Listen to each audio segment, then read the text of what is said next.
दोस्तों, आप सभी का आपके अपने चैनल ध्येय ज्ञान धारा पर स्वागत है। आज हम लोग 2022-23 के टॉप 50 क्वेश्चन करंट अफेयर के यहाँ पर करने वाले हैं।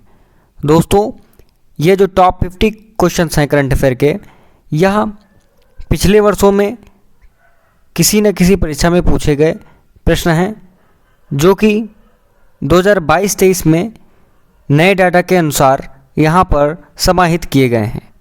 तो बिना टाइम गंवाए स्टार्ट करते हैं आज का वीडियो करंट अफेयर 2022-23 के टॉप 50 क्वेश्चन। पहला क्वेश्चन है, जनवरी 2023 में संघाई सहयोग संगठन मतलब कि SCO का फिल्म महोत्सव कहाँ आयोजित किया गया? तो इस प्रश्न का उत्तर हो जाएगा मुंबई में SCO का फिल्म महोत्सव आयोजित किया गया। अगला क्वेश्चन है, 15वें पुरुष हॉकी विश्व कप 2023 का आयोजन कहाँ किया गया? तो दोस्तों, इसका आयोजन उड़ीसा के भुवनेश्वर और राउरकेला स्थानों पे किया गया। इन दोनों के नाम आपको ध्यान रखने हैं। अगला प्रश्न है कि वीर गार्जियन 2023 युद्धाभ्यास किन देशों के बीच में हुआ? तो ध्यान रखिएगा, भारत और जापान के बीच में वीर गार्जियन 2023 युद्धाभ्यास किया गया। फिर अगला प्रश्न है, अंतर्राष्ट्रीय शिक्षा दिवस, राष्ट्रीय बालिका दिवस और उत्तर प्रदेश दिवस कब मनाया जाता है? दोस्तों ध्यान रखिएगा, ये जो तीनों दिवस हैं आपके, अंतर्राष्ट्रीय शिक्षा दिवस और राष्ट्रीय बालिका दिवस और तीसरा है उत्तर प्रदेश का स्थापना दिवस या उत्तर प्रदेश दिवस, एक ही डेट को मनाया जाता है और वह डेट है आपकी 24 जनवरी। ठीक है, 24 जनवरी ध्यान रखिएगा। अगला प्रश्न है कि विज्ञान साहित्य महोत्सव विज्ञानिका का आयोजन कहाँ किया गया? तो इस प्रश्न का उत्तर हो जाएगा मध्य प्रदेश के भोपाल में विज्ञानिका का आयोजन किया गया। ठीक है, अगला प्रश्न है कि 2023 का सुभाष चंद्र बोस आपदा प्रबंधन पुरस्कार किसे प्रदान किया गया? तो ध्यान रखिएगा, यह पुरस्कार जो है उड़ीसा राज्य आपदा प्रबंधन प्राधिकरण और लैंगलोई फायर स्टेशन मिजोरम को प्रदान किया गया। दो संस्थाओं को दिया गया, एक तो आपका उड़ीसा का जो आपदा प्रबंधन प्राधिकरण है उसको, और ये जो मिजोरम का जो लैंगलोई फायर स्टेशन है उसको सुभाष चंद्र बोस आपदा प्रबंधन पुरस्कार प्रदान किया गया। दोस्तों, आप सभी को बता दें कि इस वीडियो में हमारे बोलने की जो स्पीड है वह तेज़ है, क्योंकि आपको कम समय में ज़्यादा से ज़्यादा प्रश्नों को हल कराने का प्रयास किया जा रहा है, जिससे आपका टाइम भी वेस्ट ना हो और आप अधिक से अधिक प्रश्नों को देख भी लें। अगले क्वेश्चन की तरफ चलते हैं। क्वेश्चन है, 2023 में राष्ट्रपति द्रौपदी मुर्मू ने कितने बच्चों को प्रधानमंत्री राष्ट्रीय बाल पुरस्कार प्रदान किया? तो ध्यान रखिएगा, द्रौपदी मुर्मू जो राष्ट्रपति हैं भारत की, इनके द्वारा 11 बच्चों को प्रधानमंत्री या PM राष्ट्रीय बाल पुरस्कार प्रदान किया गया। दोस्तों, इन सभी बच्चों के आपको नाम नहीं ध्यान रखने हैं, क्योंकि पिछली जितनी भी परीक्षाएं हुई हैं उसमें डायरेक्ट कई बार पूछा गया है कि कितने बच्चों को यह पुरस्कार प्रदान किया गया। तो आपको ध्यान रखना है कि 2023 में यह 11 बच्चों को प्रदान किया गया। अगला क्वेश्चन है कि अंतर्राष्ट्रीय पर्यटन व्यापार मेला, जैसे कि इसका शॉर्ट फॉर्म हो जाएगा FITUR 2023 का आयोजन किया गया। तो बताना है कि इसका आयोजन कहाँ किया गया? तो ध्यान रखिएगा, मैड्रिड में इसका आयोजन किया गया। अगला क्वेश्चन है कि 21 जनवरी 2023 को किन 3 पूर्वोत्तर राज्यों ने अपना स्थापना दिवस मनाया? यह क्वेश्चन एग्ज़ाम की दृष्टि से बहुत ही महत्वपूर्ण हो जाता है, क्योंकि 21 जनवरी यह डेट है, या जो है 3 पूर्वोत्तर राज्यों ने इस डेट को अपना स्थापना दिवस मनाया। इसी दिन में मतलब कि 21 जनवरी को ही इन 3 पूर्वोत्तर राज्यों का स्थापना दिवस मनाया जाता है। वह राज्य क्या कौन कौन से हैं? तो ध्यान रखिएगा, त्रिपुरा है, मणिपुर है और मेघालय है। 3 राज्यों को ध्यान रखना, इनका स्थापना दिवस 21 जनवरी को मनाया जाता है। ठीक है, अगले प्रश्न की तरफ चलते हैं। प्रश्न है कि जनवरी 2023 को केंद्रीय गृह मंत्री अमित शाह ने देश के सर्वश्रेष्ठ पुलिस थाने के रूप में किसे सम्मानित किया गया? तो आपका जो आशिका पुलिस स्टेशन है उड़ीसा का, इसको जो है यह जो है पुरस्कार प्रदान किया गया, सर्वश्रेष्ठ पुलिस थाने के रूप में इसको जो है सम्मानित किया गया। प्रश्न है कि अंतर्राष्ट्रीय शिल्प शिखर सम्मेलन 2023 का आयोजन कहाँ किया गया? तो ध्यान रखिएगा, उड़ीसा के जाजपुर में अंतर्राष्ट्रीय शिल्प शिखर सम्मेलन का आयोजन किया गया। अगला प्रश्न है कि आईआईटी मद्रास ने किस नाम से एक स्वदेशी मोबाइल ऑपरेटिंग सिस्टम विकसित किया?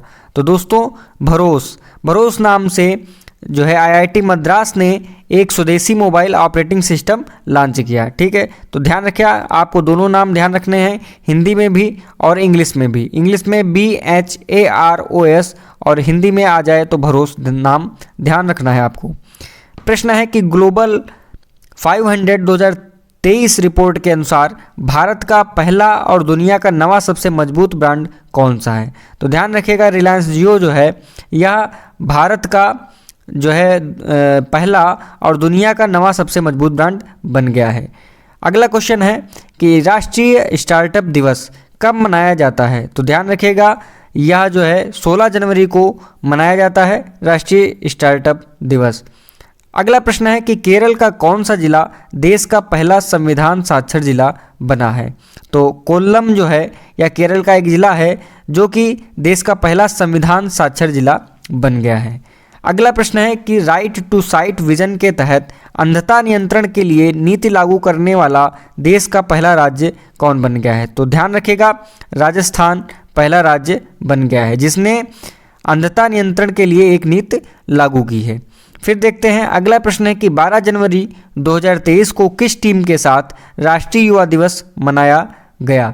तो ध्यान रखिएगा, यहाँ पर एक मिस्टेक हुई है, ये टीम की जगह पर यहाँ पे थीम हो जाएगा, आप लोग इसको करेक्ट कर लीजिएगा, यहाँ पर थीम होगा।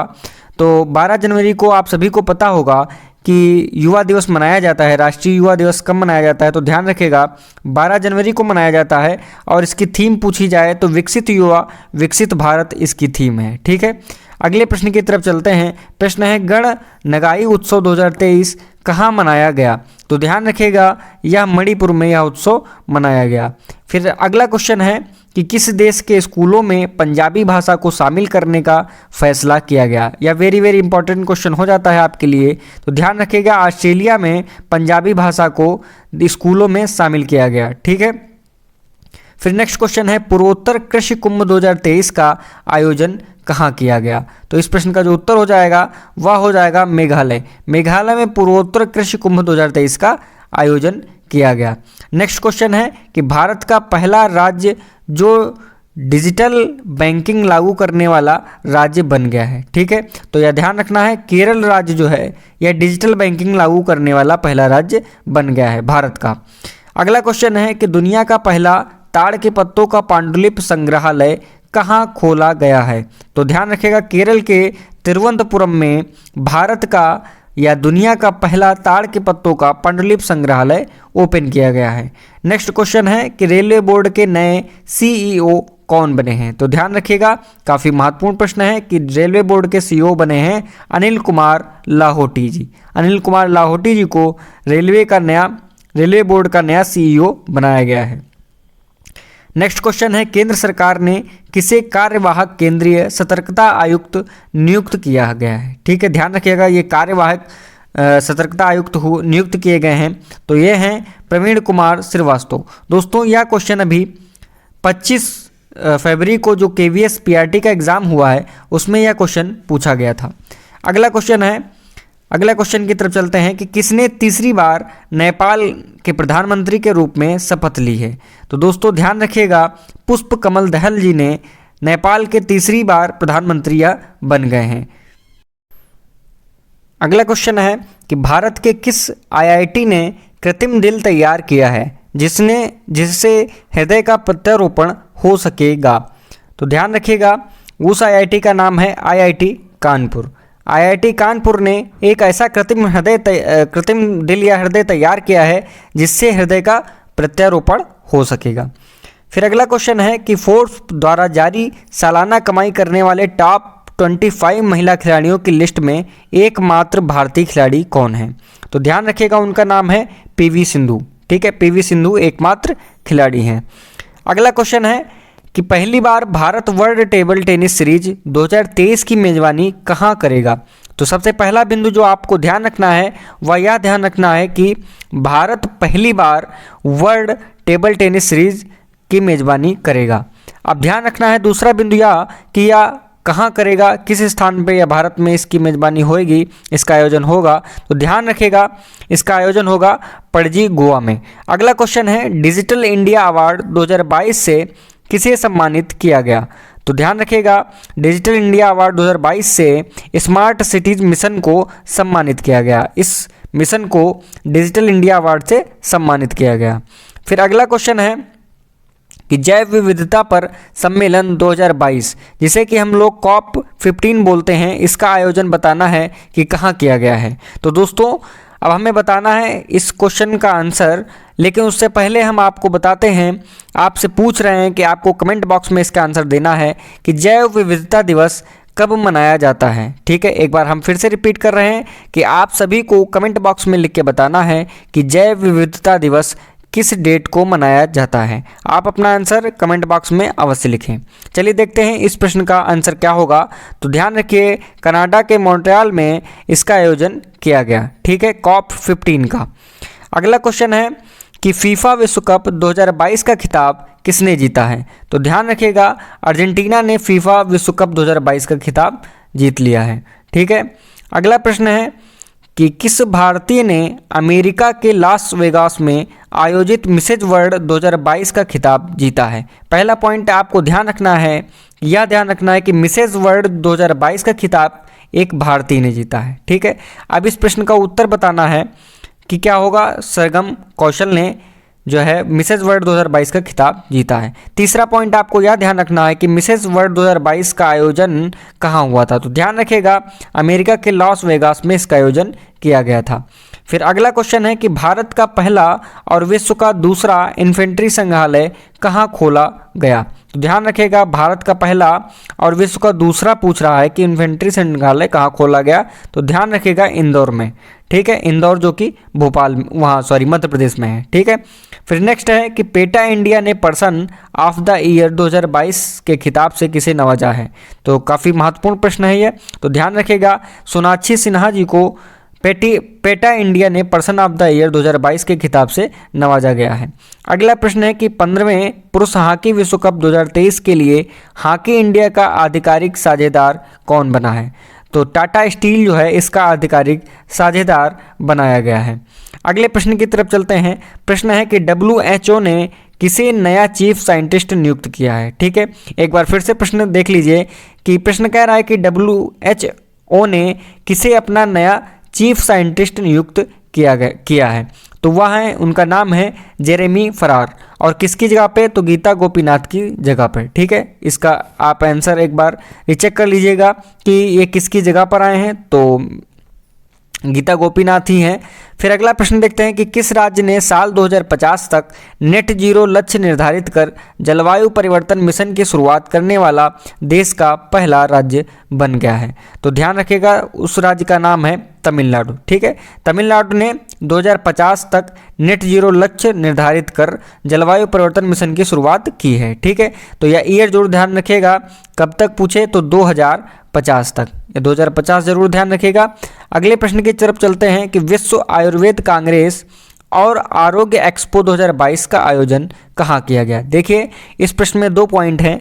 एक तो आपका पहला हो गया विश्व आयुर्वेद कांग्रेस और दूसरा पॉइंट आपका हो गया आरोग्य एक्सपो 2022। इन दोनों का आयोजन कहाँ किया गया यह बताना है। तो इन दोनों का आयोजन गोवा में किया गया। ठीक है, तो आपके 2 प्रश्न यहाँ से तैयार हो जाते हैं। एक तो आपको पूछा जा सकता है आरोग्य एक्सपो 2022 और विश्व आयुर्वेद कांग्रेस का आयोजन गोवा में किया गया।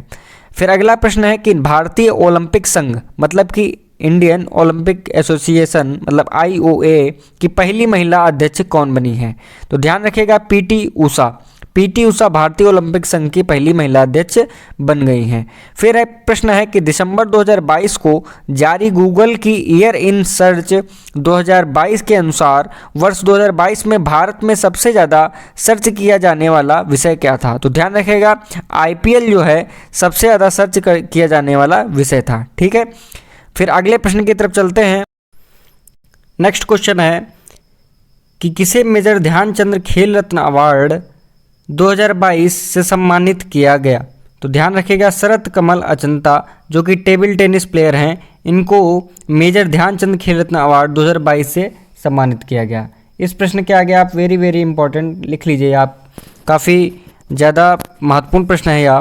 फिर अगला प्रश्न है कि उत्तर प्रदेश की पहली महिला पुलिस कमिश्नर कौन बनी हैं? तो ध्यान रखिएगा उनका नाम है लक्ष्मी सिंह। लक्ष्मी सिंह उत्तर प्रदेश मतलब कि यूपी की पहली महिला पुलिस कमिश्नर बनाई गई हैं।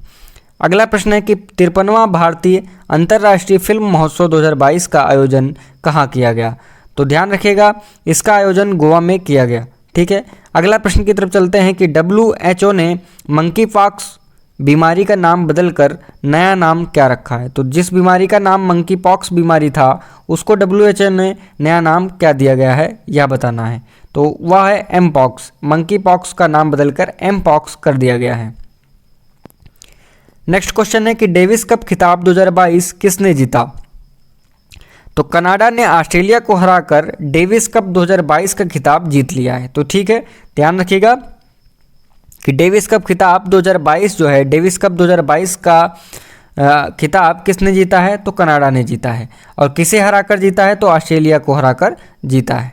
दोनों चीज़ें ध्यान रखनी है। फिर नेक्स्ट क्वेश्चन है कि यूनेस्को ने मुंबई के किस संग्रहालय को उत्कृष्ट पुरस्कार से नवाजा है? ठीक है, यूनेस्को का एक पुरस्कार है उत्कृष्ट पुरस्कार। तो मुंबई के किस संग्रहालय को यह पुरस्कार दिया गया है यह बताना है। तो ध्यान रखिएगा छत्रपति शिवाजी महाराज वास्तु संग्रहालय, इसको उत्कृष्ट पुरस्कार दिया गया है यूनेस्को के द्वारा। ठीक है, अगले प्रश्न की तरफ चलते हैं। प्रश्न है किस भारतीय को संयुक्त राष्ट्र के सर्वोच्च पर्यावरण पुरस्कार चैंपियन ऑफ द अर्थ से सम्मानित किया गया है? इस प्रश्न के आगे भी आप लोग very very very important question लिख लीजिए, क्योंकि यह भी प्रश्न अभी हाल ही में SSC के एग्जाम में पूछा गया है। तो दोस्तों हमें बताना है कि किस भारतीय को संयुक्त राष्ट्र के सर्वोच्च पर्यावरण पुरस्कार चैंपियन ऑफ द अर्थ से सम्मानित किया गया है। तो ध्यान रखिएगा डॉक्टर पूर्णिमा देवी बर्मन को चैंपियन ऑफ द अर्थ 2022 से सम्मानित किया गया है। अगले प्रश्न की तरफ चलते हैं। प्रश्न है पूर्वोत्तर भारत के पहले क्षेत्रीय यूनानी चिकित्सा अनुसंधान संस्थान मतलब कि RRIUM का उद्घाटन कहाँ किया गया? तो ध्यान रखिएगा असम का एक जिला है सिलचर, वहाँ इसका उद्घाटन किया गया है। किसका? पूर्वोत्तर भारत के पहले क्षेत्रीय यूनानी चिकित्सा अनुसंधान संस्थान का उद्घाटन किया गया। अगले प्रश्न की तरफ चलते हैं। तो प्रश्न है कि केंद्र सरकार ने नीति आयोग का पूर्णकालिक सदस्य किसे नियुक्त किया गया है? ठीक है, तो इसे बताना है, काफ़ी महत्वपूर्ण प्रश्न है। तो इस प्रश्न का जो उत्तर हो जाएगा वह हो जाएगा अरविंद विरमानी। अरविंद विरमानी जी को केंद्र सरकार ने नीति आयोग का पूर्णकालिक सदस्य नियुक्त किया गया है। ठीक है, फिर अगले क्वेश्चन की तरफ और लास्ट क्वेश्चन की तरफ हम चलते हैं। तो हमारा अगला क्वेश्चन है कि आसियान का 11वां सदस्य कौन बना है? तो बताना है अभी तक आसियान के कितने सदस्य थे? 10 सदस्य थे, लेकिन अब एक नया सदस्य जुड़ गया है जिससे अब आसियान में कुल टोटल कितने देश हो गए, कितने सदस्य देश हो गए? 11 हो गए हैं। ठीक है, ध्यान रखिएगा। और 11वें सदस्य का नाम है तिमोर लेस्ते। ठीक है, तिमोर लेस्ते इसका नाम है। तो दोस्तों देखिए 18 से 20 मिनट में हम लोगों ने कुल 50 प्रश्नों का रिवीजन किया है, जो कि आपके एग्ज़ाम के पॉइंट ऑफ व्यू से बहुत ही इम्पॉर्टेंट होने वाला है। तो दोस्तों यदि आपने इस वीडियो को लास्ट तक देखा है और आपको यह वीडियो पसंद आया है तो आप हमारे चैनल को सब्सक्राइब करिए, अपने दोस्तों के साथ शेयर कीजिए और लाइक कीजिए। धन्यवाद।